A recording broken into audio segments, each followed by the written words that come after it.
Coming up, the first step to Mars, we have an interview with a space expert on the launch of the Falcon Heavy. A good friend of ours blows him away in Abu Dhabi, drones to the rescue in a disaster, and a place where the flying and hunting are spectacular. AOPA Live this week begins in just a moment. Build and flying with the SpaceX aircraft B models. The B models offer more room and comfort, more fuel, more panel space, more engine choices, and the same great SpaceX aircraft flight characteristics. Learn more at SpaceXaircraft.com.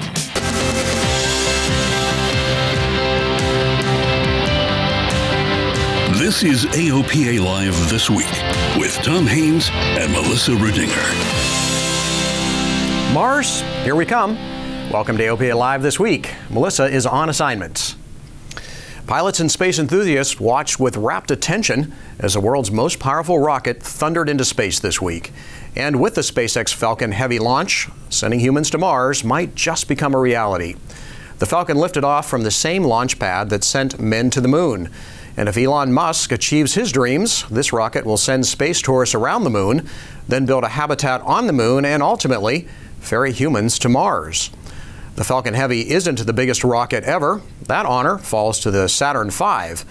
The Falcon Heavy can boost about 19 tons into space. That's 1/3 of what the Saturn could do. But get this, the Saturn cost over $1 billion per launch and no reusable parts. A Falcon Heavy launch costs about $90 million, and most of the rocket can be used again. So joining us now is a man who's been reporting on space and science for more than 30 years. Miles O'Brien is a science correspondent for PBS NewsHour and also a producer for NOVA. So welcome, Miles. So, hey, big rocket, big deal, huh? You know, Tom, it caught me by surprise. I didn't go to Florida. I was busy with some other assignments. I really feel like I missed out on something.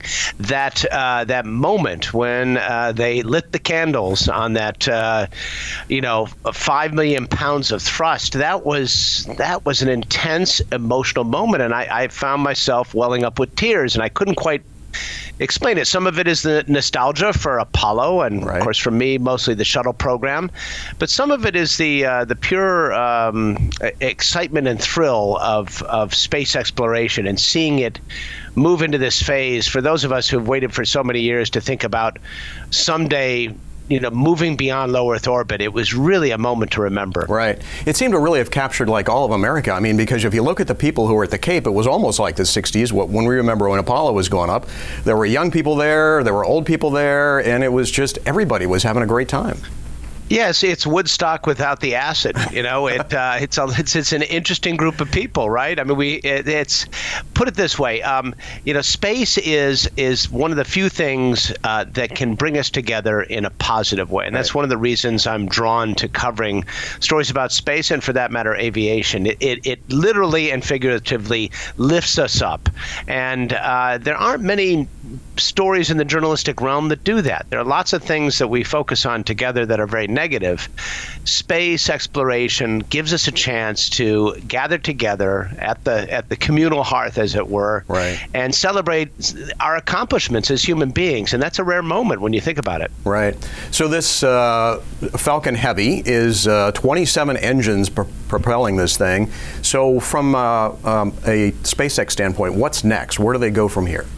Well, Elon Musk is headed to Mars, and that's his goal. He wants to colonize Mars, and a lot of people who a few years ago would have said, "Well, that sounds like a crazy notion," are not saying that anymore. I mean, he is for real. He has gone in a very systematic way, methodically, and with incredible attention to detail, getting to this point. And it's very difficult when you look at NASA versus this endeavor and some of the other ones, Blue Origin, funded by Jeff Bezos, among them.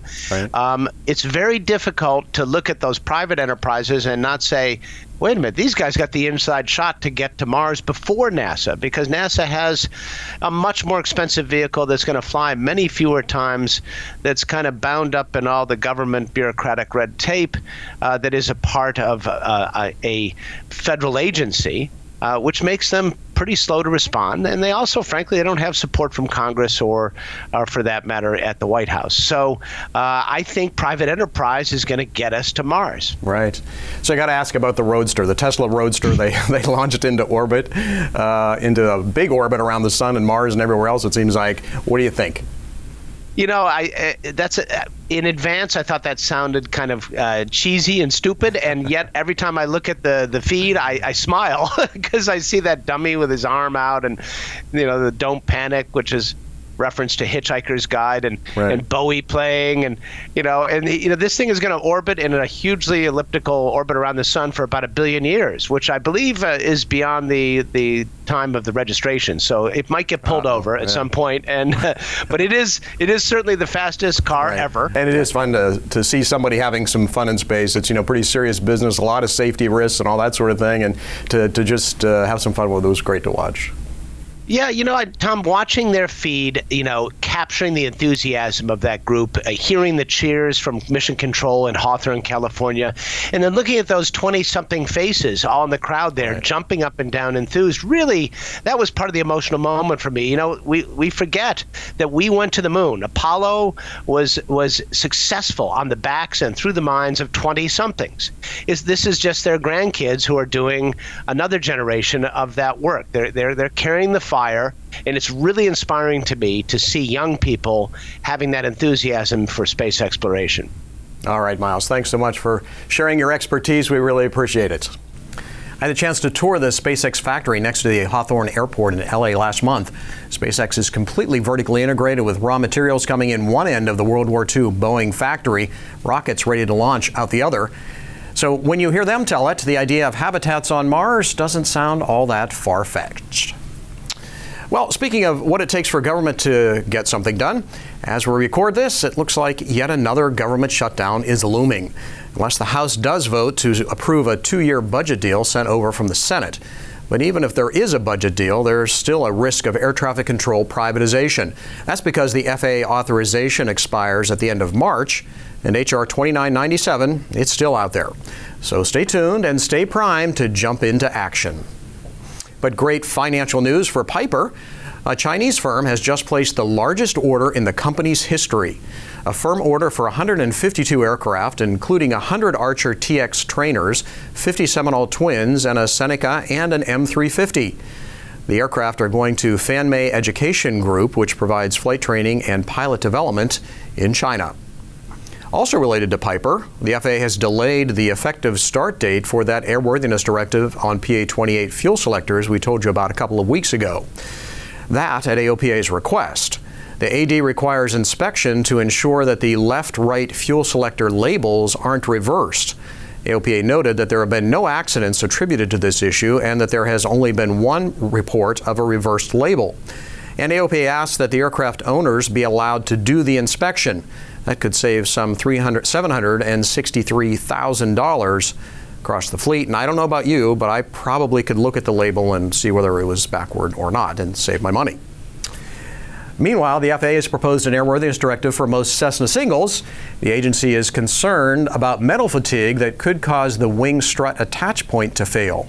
The AD would require repetitive inspection of the lower area of the forward cabin doorpost bulkhead and repair if necessary.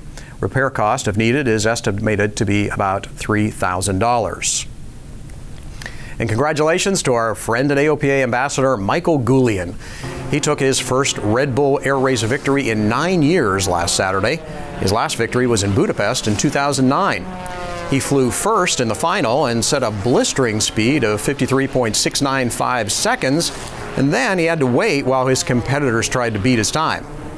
I was very fast all week and consistent, very consistent, and we knew that going in, and so I was excited for qualifying, I was excited for the race, but I couldn't get too excited. So it was just trying to put one foot in front of the other step by step by step, and then that plan worked out. Yoshihide Maroya came in second and Kirby Chambliss third. The next race will be in Cannes, France in April. Way to go, Mike. Coming up after the break, social media is worked up over this and getting the royal treatment in South Dakota. You're watching AOPA Live this week. Hi, I'm Sully Sullenberger here tonight to support Angel Flight West. Pilot volunteers making sure that people, children and adults who need life-saving treatment can get to the treatment they need. As pilots, we're always looking for an excuse to go flying. So the next time you want to get a $100 hamburger, perhaps you should fly a volunteer flight for Angel Flight West. You'll be deriving satisfaction, purpose, and meaning from serving a cause greater than yourselves and flying. Welcome back. It's the video burning up social media. A drone takes off from a spot very close to Las Vegas McCarran Airport, flies up through the approach path, and then hovers while a Frontier Airbus flies underneath. Needless to say, the feds are looking for the drone operator. Speculation is that it was a modified racing drone because most consumer drones are geo-fenced so that they can't fly so close to an airport. The drone community is burned up about it because, well, it gives them a black eye. And a reminder, drones are required to fly below 400 feet AGL and at least 5 miles from an airport. And they also can't fly in a TFR, like the TFR that went up over Texas in the aftermath of Hurricane Harvey last August, unless, of course, the drones are part of the rescue effort. Recently, AOPA Live's Jim Moore caught up with the air boss of that operation to learn more about using unmanned aircraft to help in a disaster zone.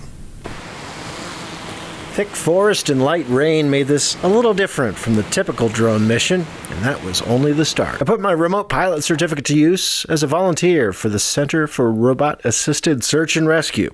And this flight in Whatcom County, Washington, was part of a training exercise conducted with local, state, and federal agencies from the U.S. and Canada. This Cause 5 exercise was held to test communication capabilities in response to an eruption of Mount Baker, an active volcano in the North Cascades mountain range, likely to erupt again someday and cover much of this area in lava and lahars. Those are fast-moving mud flows that can inundate a wide area. Our mission was to drive to pre-selected locations and use our flying cameras to capture the ground truth, giving emergency managers a chance to see current conditions for themselves. I'm training here with Justin Adams, a veteran of many actual disaster responses, including the 2017 hurricanes that hit Florida, Puerto Rico, and Texas. We basically went out and flew 247 flights over 600 targets. And we did that over 2 days with 3 teams. Flying the drone, even in a very challenging environment with lots of obstacles, precipitation, that's the easy part. And then also part of the training is you've been flying all day, you've hit 4 or 5 spots, you've got a fast op tempo. Now what do you do with all that data? It can be time consuming to have to go in and try and figure out where were these photos taken, who took them, and what was the overall goal of flying this mission. Are you getting the right data, and then are you getting the data in the right form fast enough to the right people? We'd like to continue to get more pilots involved in emergency response and flying for disasters. That means being prepared ourselves, right? So that means training. Another part of my training came from Mike McDaniel of Florida State University, another veteran disaster response pilot who showed me the basics of Drone Deploy, a mapping and survey software package made for drones. We're going to be doing just a little section of the river here. So I'm going to draw my box, and all I'm going to do is drag these points out. Let's move this here, try to get as much of the river as we can. Hit save, and then that's your actual map. I'm ready to arm. Arming.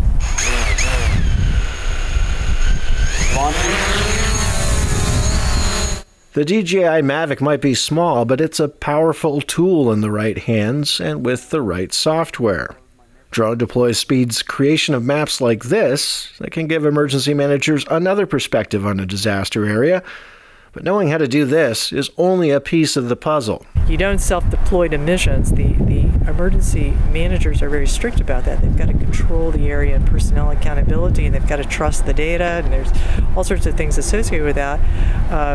And also, you're there too late. If you're looking to be there when the information is most informative, it's usually within the first 36 to 72 hours.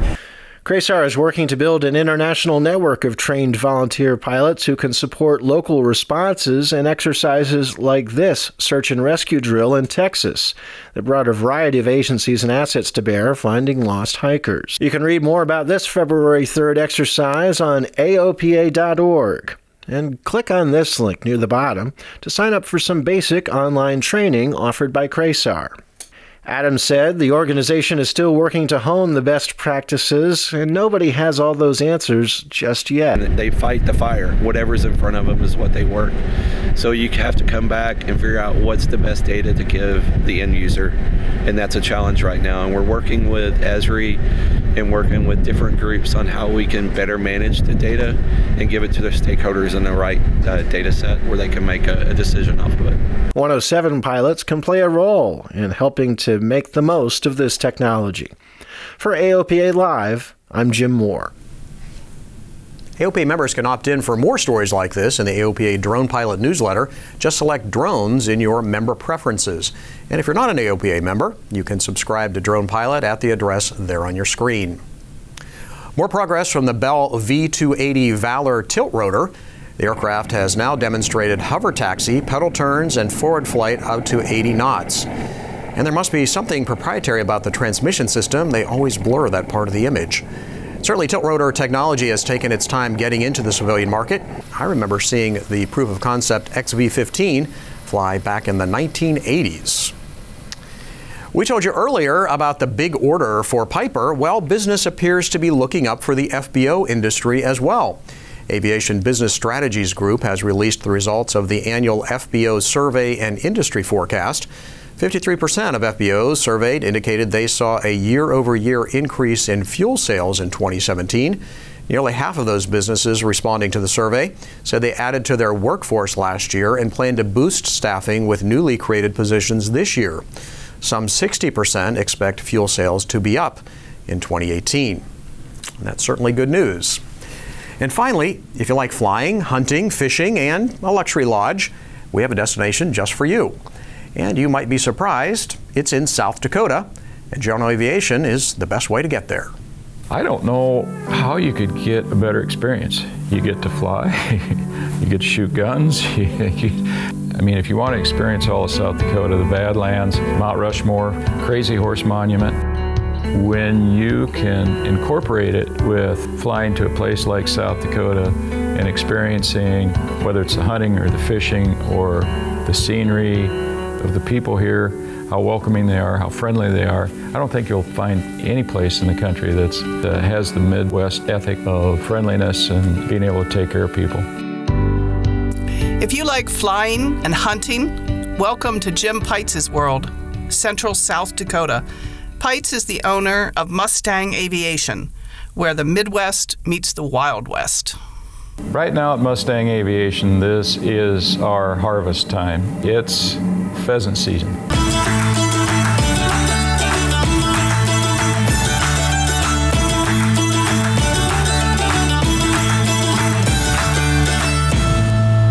South Dakota, and specifically Central South Dakota, this area has one of the best displays of pheasant hunting in the world. On our ramp today, we'll have everything from Global Express, Gulfstreams, down to small piston airplanes. Here at Mustang, we treat them all the same. We kind of act as traffic director. You fly in on your personal airplane, you walk into our facilities here at Mustang to hot cookies, and you're welcomed by our CSRs and our line personnel. Limousines and buses are backed up to your airplane. All your luggage is unloaded, and then you're transported to the field, whether you're staying at a hunting lodge or you're hunting in a private place. It's easy in, the airport's wonderful. We've got two 7,000-foot runways. We've got a huge ramp. Oftentimes we'll get between 50 and 75, typically as many as 100 airplanes on a ramp at one time, and we have a place for all those. One of the lodges that we recommend here at Mustang is Tumbleweed Lodge at Harold, South Dakota. Our friends Don and Judy Bowig started it 20 years ago now. Don and Judy are still involved, but their son Michael is primarily running the operation. The growth that they've had in the return repeat people, it's almost like Old Home Week. When they come back, this is not the first time they've been there. It's the second, third, fourth, 10th, and it's almost like family. It's a very personal and intimate experience, and I think that's probably the reason they've been so successful. Keep in mind that pheasant hunting is a gentleman's sport. You're not up the crack of dawn. I think typically their breakfasts are like at 8 a.m. and it's a smorgasbord. I mean, it's anything and everything. And then you go for a hunt. You load up the hunting guides and the dogs. You go out and you hunt for 2 or 3 hours, and then guess what? They bring you back in and feed you again. And then you go out for a leisurely afternoon hunt. You're almost assured of your limit. If not, you're a bad shot. It's fun. It's laid back. It's a unique experience and one I don't think you'll get anyplace else. The best way to hunt typically is you'll line up line abreast. That's done for a multitude of reasons. One is fire pattern. You don't shoot down the line, you shoot in a 45-degree cone in front of you, so you protect the people that are walking the fields with you. And then in the peripheral, on the outside edges, you've got wingmen out here, get their shot at the words that are coming out the sides, and then at the end of the field you have blockers. Their responsibility is just that. Block the end of the field to keep the birds inside the strip. Watch how excited these dogs get when they think it's time to go hunting. They absolutely can't wait. To me, that's way over half of the fun, is just to watch that choreography of how they all interact and the pride that you can tell that the dog takes, how happy they are that they've pleased their master. I think it's probably as much or more fun for them than it is for us. Flying and pheasant hunting.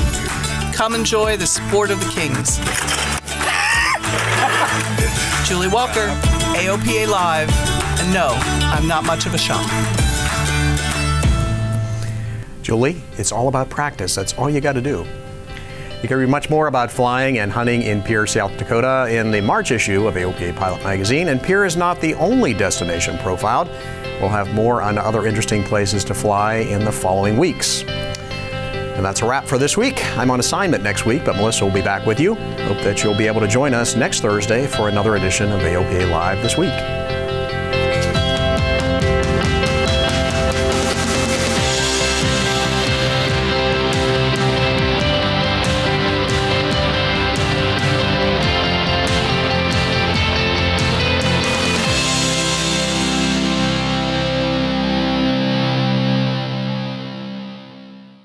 There are many important things to consider before purchasing an aircraft. Let the experts at Aerospace Reports help guide you through the process. We combine expert knowledge with our long-standing commitment to personalized customer service to perfect your transaction. Learn more at aerospacereports.com.